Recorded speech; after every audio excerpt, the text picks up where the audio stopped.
kalau nanti dalam perjalanan acara nanti hadir beliau, kita sejenak mungkin untuk langsung menyimak sambutan dari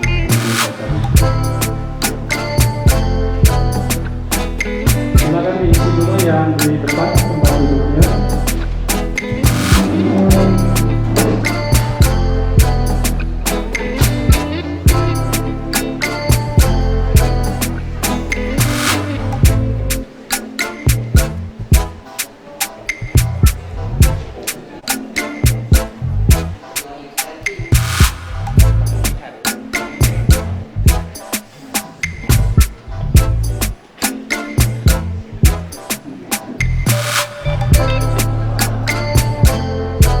Alhamdulillah, kami yang syukur kita sampaikan kehadirat Allah Subhanahu wa Ta'ala atas perkenannya pada pagi hari kita bisa kembali berkumpul dalam keadaan sehat, tidak kekurangan sesuatu apapun. Adapun kegiatan kita pada pagi hari ini adalah dalam rangka sosialisasi program Center of Excellence di SMK Negeri 1 Buah tahun 2020. Jangan lupa salawat dan salam semoga senantiasa dicurahkan kepada Rasulullah Muhammad Sallallahu Alaihi Wasallam, pada keluarganya, para sahabat, para pendiri yang kita sayangi. Kawan, alhamdulillah kita tidak terjadi dan tidak lupa juga di depan kita sudah hadir pengacara dari dinas dari Kementerian Pendidikan dan Kebudayaan RI, Bapak Wiranto. Terima kasih Pak sudah hadir kembali dan semoga kajian kita pada pagi hari ini Allah berkenan untuk dicatat sebagai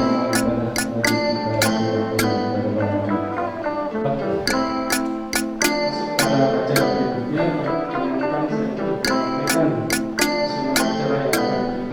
acara sosialisasi program Center of Excellence SMK Negeri 1 Buah hari Rabu tanggal 21 Oktober 2020. Sambutan yang pertama, sambutan dari Hormat Bapak Firman Irawan SPG MPD selaku Kepala SMK Negeri 1 Buah. Dilanjutkan dengan sambutan dari Bapak Bambang Irawan selaku perwakilan dari industri dan dunia kerja. Jika tidak berhambatan, kita akan lanjutkan nanti dengan sambutan dari Hormat Ibu Dr. Anda Hajah Wakil Marti MPD selaku Kepala Cabang Dinas Pendidikan Wilayah 8 Dinas Pendidikan Provinsi Jawa Barat. Sekaligus beliau akan membuka secara resmi. Setelah itu dilanjutkan dengan doa sebagai penutup acara sambutan yang hormat Bapak Abdul Hamid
proses pembelajaran melalui daring.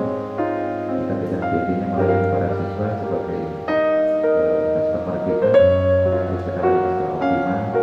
Dan syukur alhamdulillah dalam pengembangan program kemarin kita mendapat kepercayaan dari Kemendikbud dalam ini dari Direktorat SMK. Kita dipercaya untuk menjadi sekolah unggulan atau sektor konvensional yang cukup berat untuk kita laksanakan, tetapi tidak ada istilah berat kalau kita mau melaksanakan dan kita bersemangat untuk menggolkan program ini karena memang itu tuntutan kita. Kepercayaan ini kita akan laksanakan dan ini merupakan kebanggaan kita bulan 2016 tentang revitalisasi sektor kejiwaan, di mana salah satu amanatnya adalah revitalisasi SMK secara komprehensif untuk menghasilkan lulusan SMK yang berdaya saing dan siap menghadapi tantangan dan dinamika perkembangan nasional.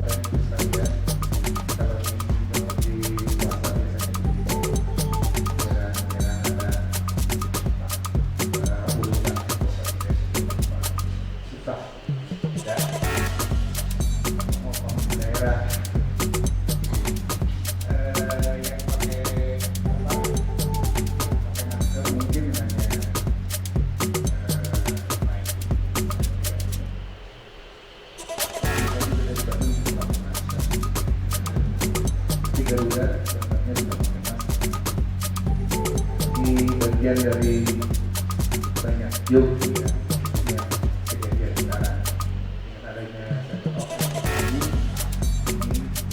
tapi yang beda dalam kontennya. Dari dua sekalian, saya ungkapkan waktu rekan-rekan dari dua-dua yang datang ke tempat saya, kebetulan saya sedang ada di Pasundan 1 dan Pasundan 1 dan dalam komunikasi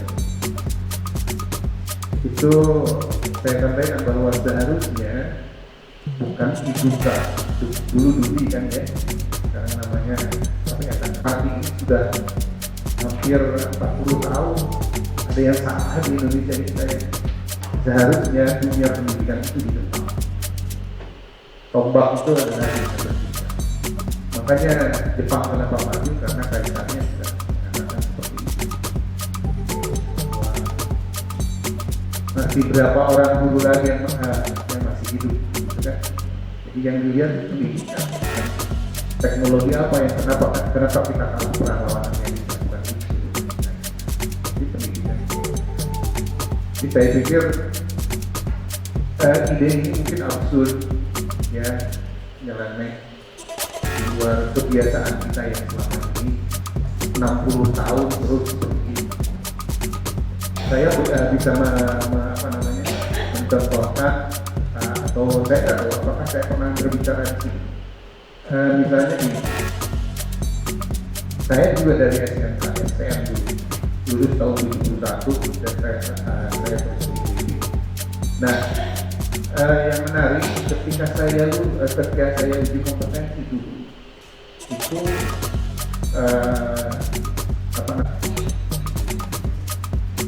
dan kebetulan saya juga di asosiasi pengusaha nasional telekomunikasi Kabupaten Jawa Barat. Jadi saya lihat di telekomunikasi juga seperti itu, ternyata di lingkungan pendidikan tertinggal. Nah, ketika program itu dilakukan, yang harusnya dilengkapi yang seperti ini.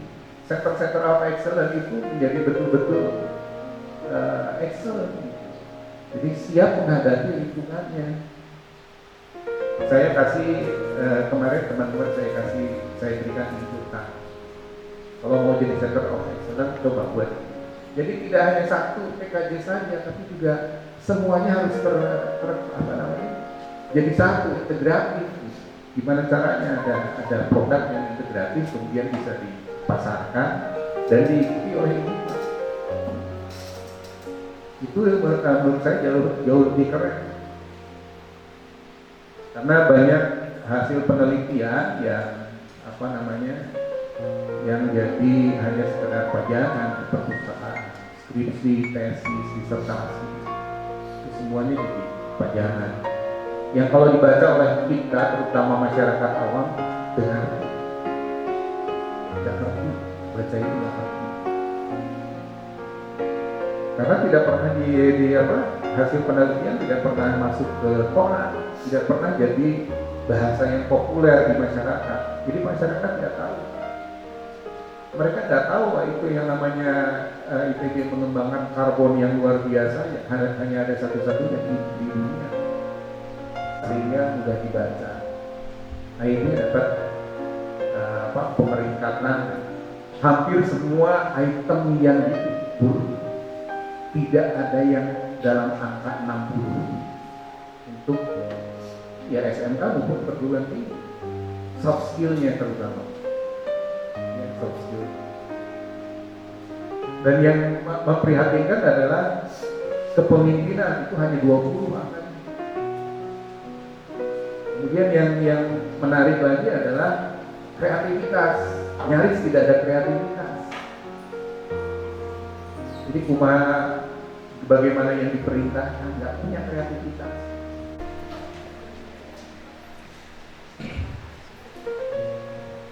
Ada yang unik, Bapak Ibu ya, ketika saya ketikkan MOU-nya, yang satu Bapak Firman Irawan, yang satu Bapak Bambang Irawan, satu marga.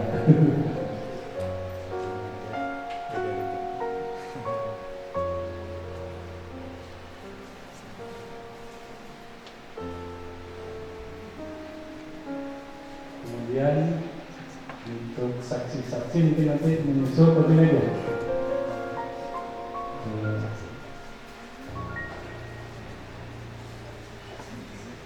Oh, iya, sudah tertulis. Mohon izin. Ya, Pak.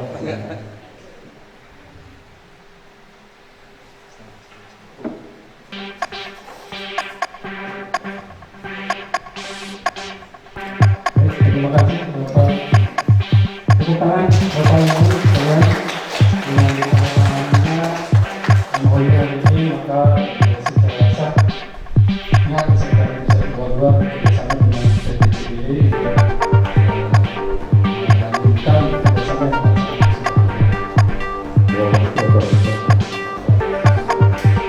Bapak Ibu yang kami hormati, marilah kita sejenak tundukkan kepala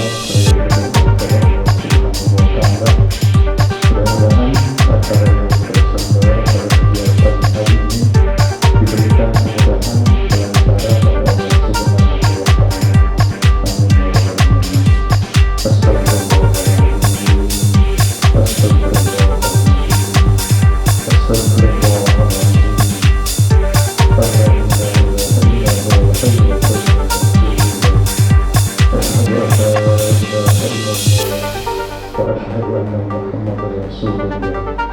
Allahumma salli ala sayyidina wa habibina wa syafi'ina wa karimina wa khairina Muhammad wa sallim wa radallahu ta'ala kulli sahabati rasulillahi ajma'in amin ya rabbal alamin. Alhamdulillah rabbil alamin hamdan syakirin hamdan na'imin hamdan yuafi ni'amahu wa yukafi mazidah. Ya Rabbana ta'ala kama yanbaghi li jalali wajhika al-karim wa 'azimi sultanik. Allahumma salli ala sayyidina Muhammadin al-fatih lima ughliqa wal khatim lima sabaq nasir al-hadi wal-hadi wal-hadi ila siratika al-mustaqim wa ala alihi haqqa qadrihi wa miqdarihi al-'azim. Rabbana zalamna anfusana wa illam taghfir lana wa tarhamna lanakunanna minal khasirin. Rabbana atina fid dunya hasanah wa fil akhirati hasanah wa qina adzaban nar. Wassallallahu ala sayyidina Muhammadin nabiyil ummi wa ala alihi wa sahbihi wa sallam. Subhana rabbika rabbil izzati amma yasifun wa salamun ala al-mursalin walhamdulillahi rabbil alamin. Bismillahirrahmanirrahim. Al-Fatihah. Dan kapan kita akan memasuki era baru. Tadi sangat mengenal sekali apa yang dikatakan oleh Pak Bambang Irawan yang dari industri ya. Yang dari industri memang yang namanya SMK itu harus di depan. Tapi kalau kita mau di depan masih ketinggalan sama ini kan. Nah, supaya kita bisa di depan, makanya kita gandeng. Nanti akan kita lihat. Jadi ibu dan bapak, apa yang dipesahkan juga sangat mengena sekali kepada para guru. Mestinya yang namanya sekolah itu harus inovatif. Guru-guru harus mau berinovasi. Ini sesuai juga dengan pesan Bapak Dirjen ya. Itu untuk kita sudah nggak bisa nafas sekarang nih. Coweknya sudah terpegang oleh kita. Sehingga nampaknya ibu dan bapak harus dipaksa mau mengubah mindset. Ini sampai tunggu Pak. Ya. Jadi perubahan mindset guru ini adalah budaya mutu, ya, berbuat yang terbaik, memberikan contoh kepada anak didik sesuai dengan budaya industri terutama yang harus diikuti, ya. Sebenarnya itu nggak terlalu sulit, ya, tidak terlalu berat. Nah, yang paling inti adalah guru harus mau berinovatif. Inovatif dalam hal apa? Dalam hal merancang pembelajaran anak. Nah, pembelajarannya seperti apa? Ini yang harus setiap saat kita gali. Karena selama ini anak itu hanya selalu dijajali dengan materi-materi yang akhirnya membosankan, jadinya anaknya tidak termotivasi.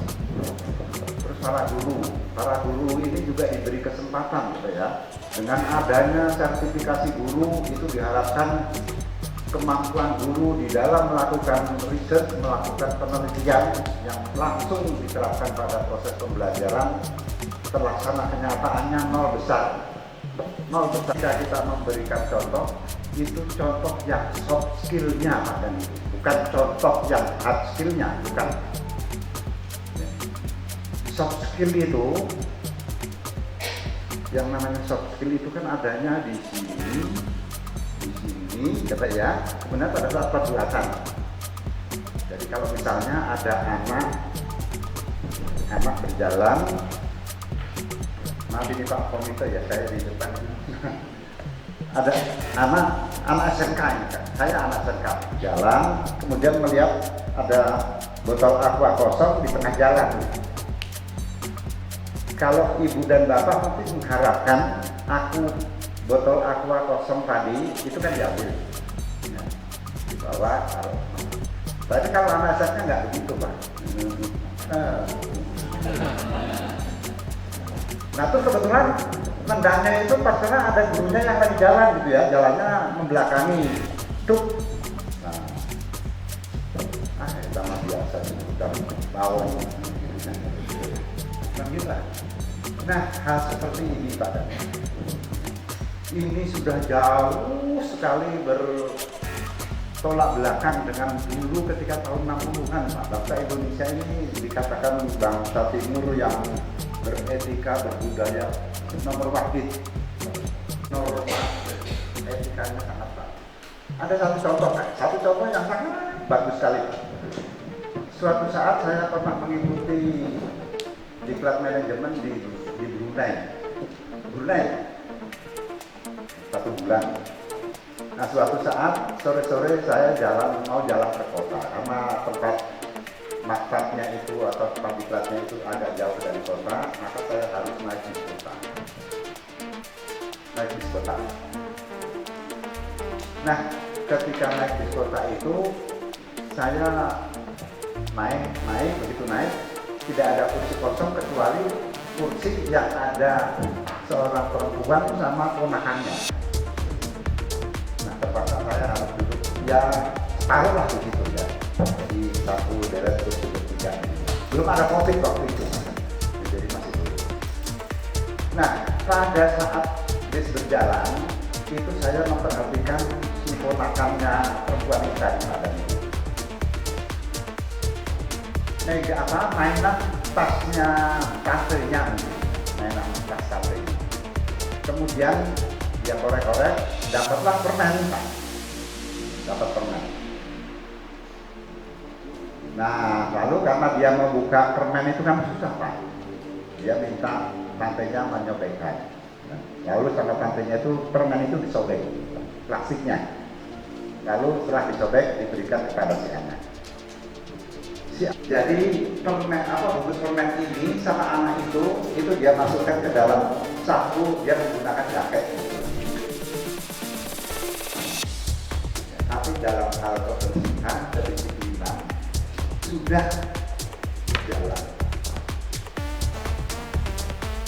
Itu di Brunei itu memang mayoritas muslim. Tapi kayaknya itu tamu dari Singapura. Tong sampah.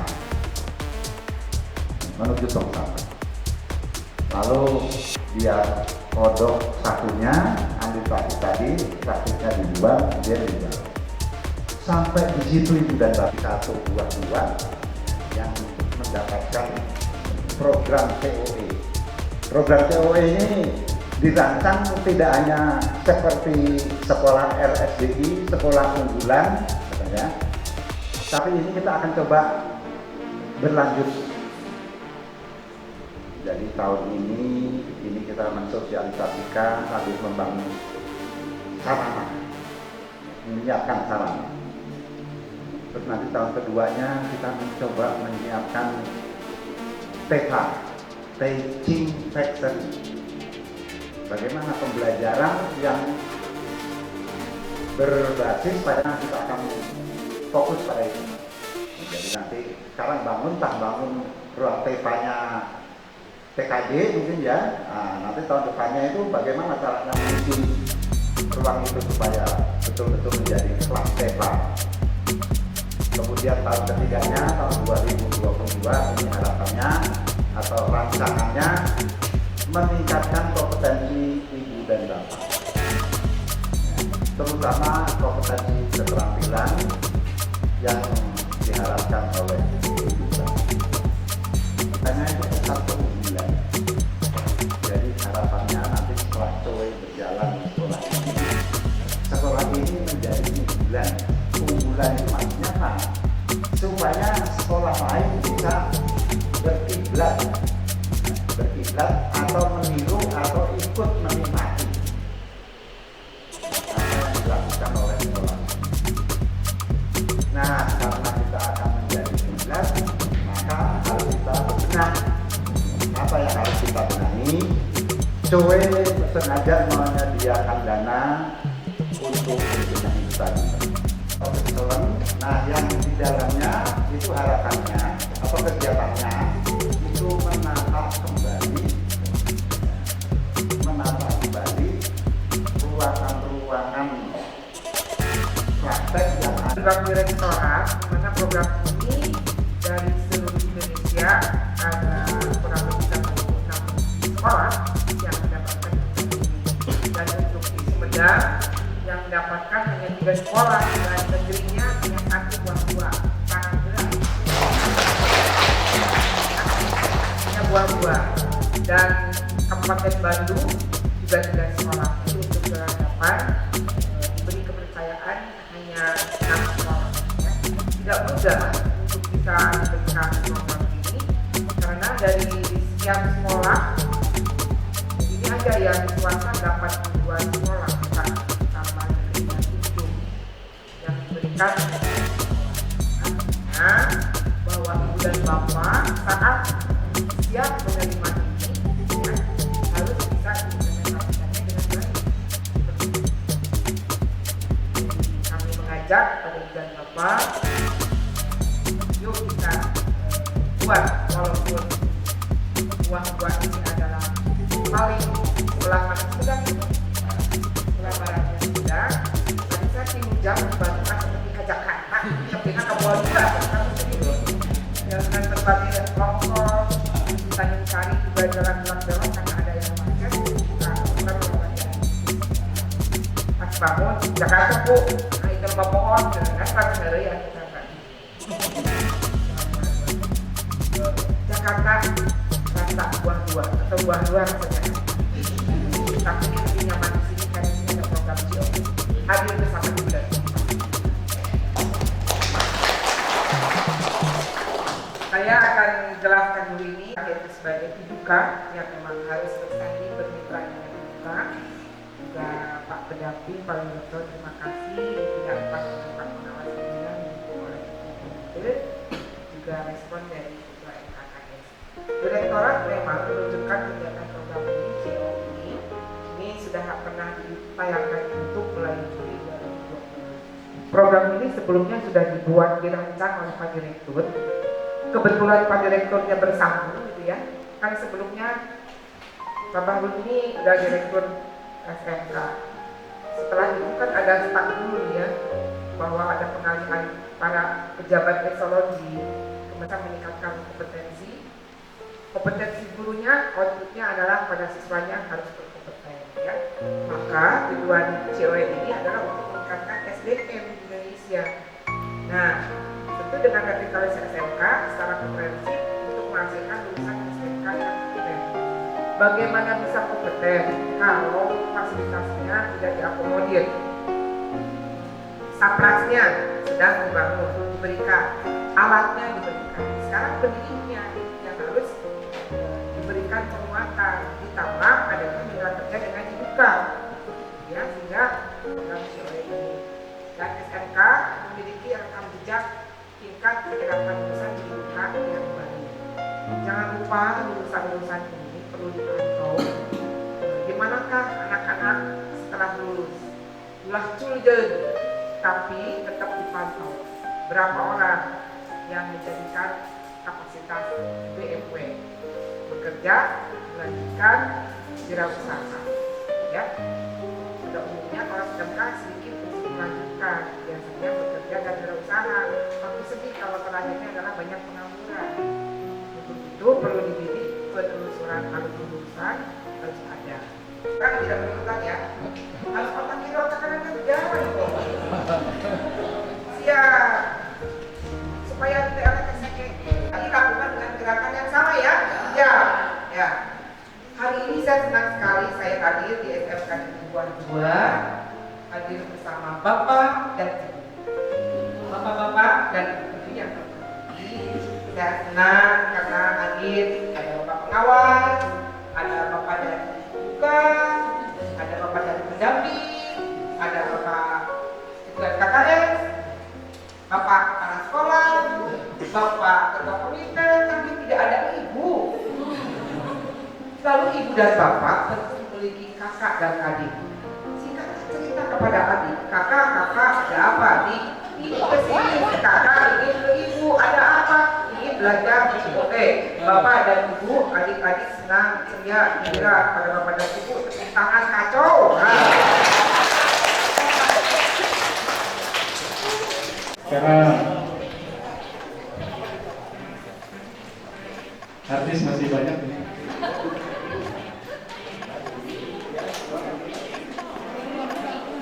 Mohon diperhatikan langkahnya karena di bawah banyak kabel.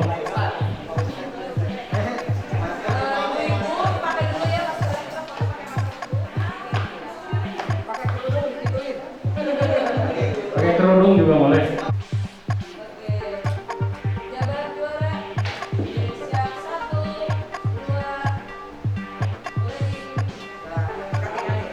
Buka maskernya.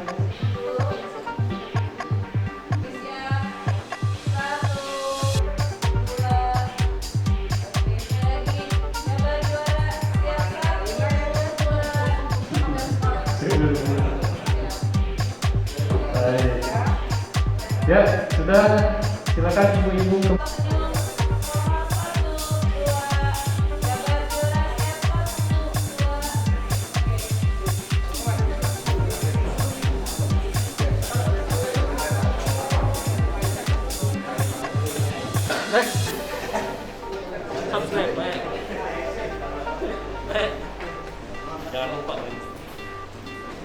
Kerja, budaya kerja.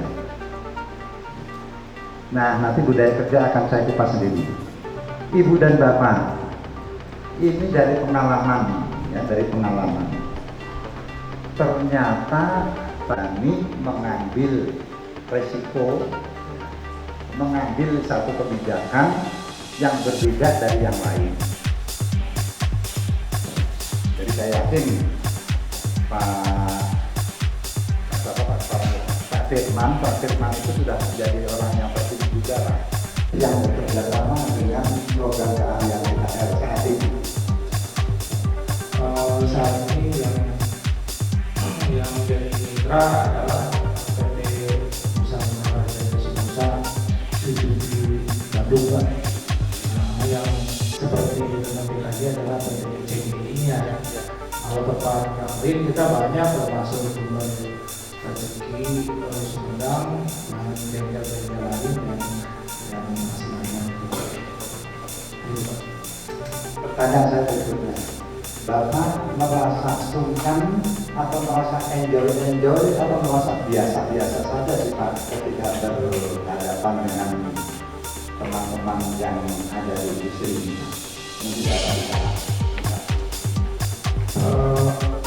Kayaknya kita enjoy saja Pak dengan industri kan.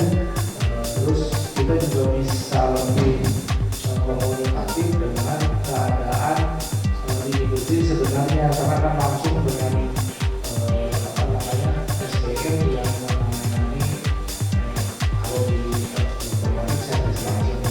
Kalau kita dengan pembelajaran anak-anak, jadi kita harus lanjutkan untuk meng-create anak itu dari pengalaman mekanik yang ada di lapangan. Pak, ini saya tebak langsung aja, ternyata jawabannya seperti ini Pak. Enjoy saja Pak. Dan ternyata pihak industri itu juga marah. Apalagi nanti dalam program ini tidak melaksanakan program ini. Jadi kalau selama ini kita kadang-kadang sungkan ya, kita datang ke sana mengganggu. Bismillahirrahmanirrahim. Assalamualaikum warahmatullahi wabarakatuh. Bertanya Pak, biar tidak ngantuk. Perkenalkan nama saya Taufik Ridwan Pak. Cuma kebetulan saya dari ototronik Pak, dari otomotif. Yang kebetulan sebelumnya kemarin melaksanakan juga di sini itu yang rujukan Pak, sementara rujukan di ototronik itu. Tadi mungkin yang di awal disampaikan, ini yang saya mau tanyakan. Yang pertama tadi disampaikan kan goalnya atau tujuan akhir COE itu udah Pak, minimal 60% terserap di industri lulusan di sini itu dari kita itu. Nah, memang secara kalimat itu mudah Pak. Nah ini yang pelaksanaan mungkin ini yang perlu kami pikirkan dan laksanakan bersama. Nah, kemudian untuk yang SMK rujukan kan nggak sampai ke ada syarat 60% minimal harus terserap gitu. Jadi melaksanakan tadi kalau disampaikan penyelarasan atau sinkronasi kurikulum sama melakukan yang melaksanakan, kemudian di dalam masuk ke dalam pembelajaran dan sebagainya. Nah, yang saya tanyakan yang pertama Pak, untuk sinkronasi kurikulum, kalau pengalaman kemarin di ototronik, saya komunikasi dengan tadi yang disampaikan Pak Kusna, dengan Suzuki itu kami diberikan draft hasil penyelarasan kurikulum yang ternyata industri itu sudah punya Pak, industri Suzuki itu sudah punya atas di sini kalau saya baca itu dengan dinas perindustrian Pak. Jadi ini ada draftnya dengan dinas perindustrian. Itu sudah ada di sini. Kalau secara umum di struktur kurikulumnya ada tambahan kolom itu materi pembelajaran sisipan yang belum terakomodir. Ini masukan dari industrinya. Nah itu ada tertera di sini. Nah itu diantaranya. Nah cuman ini yang saya lihat ini kompetensi kalian yang ada hanya rekayasa teknologi saja. Jadi TIK itu yang komputer itu tidak ada. Kalau yang kemarin saya terima dari sini. Nantinya yang saya tanyakan apakah memang mungkin Bapak mengetahui yang TK atau yang komputer itu juga jurusan komputer itu apakah sama dengan dinas perindustrian juga sudah melaksanakan penyelarasan kurikulum? Kalau sama mungkin beliau nanti dengan Pak Junet sebagai ketua draft penjelasan kurikulum. Itu yang pertama mungkin dari pengalaman kemarin di elektronik. Itu yang pertama. Kemudian yang kedua, Pak, pertanyaan saya mengenai tadi goal akhir itu minimal 60% yang terserap di industri. Nah, ini kesulitan kami, memang kami sudah di teknik itu sudah melaksanakan menyalurkan pengalaman yang patut diketahui oleh teman-teman juga. Jadi memang ya, tadi sudah dikatakan juga oleh sahabat temannya yang dari TKR, ternyata untuk kerjasama dengan industri ini gampang-gampang susah. Ada yang mengatakan susah karena itu memang melakukannya setengah-setengah. Yang mengatakan gampang karena memang sudah betul-betul lengket, sudah betul-betul lengket. Nah, sejalan dengan pertanyaan ini Pak, memang beda ya Pak ya. Dulu sekolah unggulan sama sore, kalau unggulan RSDI terus satunya Revit itu proyeknya hanya setahun habis lah. Jadi tidak ada kelanjutan, tidak ada tindakan. Nah, untuk yang ini pengalaman ini Pak. Jadi Pak Direktur itu punya keinginan, pokoknya saya nggak akan memberikan ini sebelum ada hasil. Ya, karena apa? Karena disindir terus, disindir 3 proyek terdahulu itu selalu nggak ada, dananya besar sekali Pak ya. Nah, ini yang harus diperhatikan. Jadi Bapak dan Ibu hadir di sini itu ya kita sama-sama bekerja dan bekerja bersama-sama. Jadi jangan bersatu. Kalau bersatu kegiatannya ya satu aja.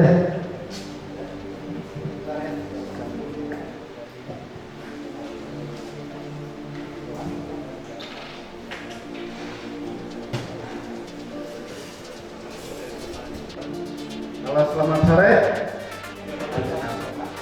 Halo, selamat malam.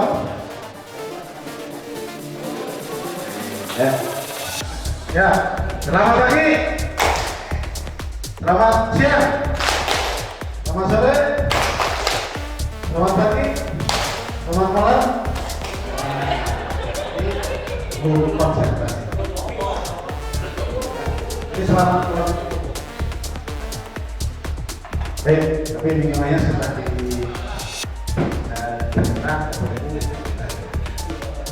paham ya, kalau yang sudah awal belum bobo mengerjakan tugas.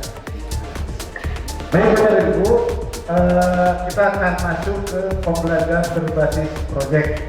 Saya pikir tidak aneh bagi Bapak dan Ibu karena di dalam pembelajaran sudah mengenal minimal 6 bentuk model pembelajaran. Ya. Mau mata pelajaran muatan nasional, mau muatan kewilayahan, apalagi kejuruan, pasti ada model pembelajaran project business. Apa itu project business? Maka coba deh awalan. Tapi ini saja lupa, karena kalau saya jelaskan dari awal juga tidak akan efektif. Gini lepas.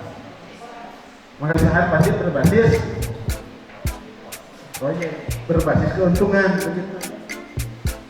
Jadi kita harus mengajarkan bahwa anak itu berwirausaha. Itu ciri dari sekolah. Gitu. Jadi kalau sekolahnya sama dengan sekolah lain yang tidak mendapatkan bantuan sewa, ya sama aja. Ngapain dia berikan bantuan? Kata UKCD tadi bahwa kita harus tepat sasaran, tepat.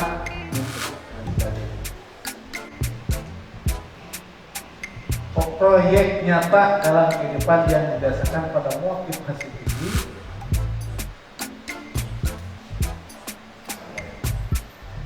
Pertanyaan menantang tugas atau permasalahan untuk membentuk penguasaan kompetensi yang dilakukan secara kerjasama. Itu konsep dasarnya. Yang kedua, pembelajaran yang menyatu pada proses produksi, di mana siswa diberikan pengalaman belajar pada situasi yang kontekstual yang mengikuti aliran industri. Jadi tetap fungsinya di penjelasan nyambung, ada kegiatan-kegiatan lain. Ini model saya menggunakan proyek atau kegiatan seperti ini. Kalau Bapak Ibu ingin melihat atau ingin menentukan berbasis proyek atau tidaknya, Bapak Ibu tinggal lihat apanya, KD-nya. Untuk KD di mata pelajaran produktif biasanya minimal KD-nya 4, 5,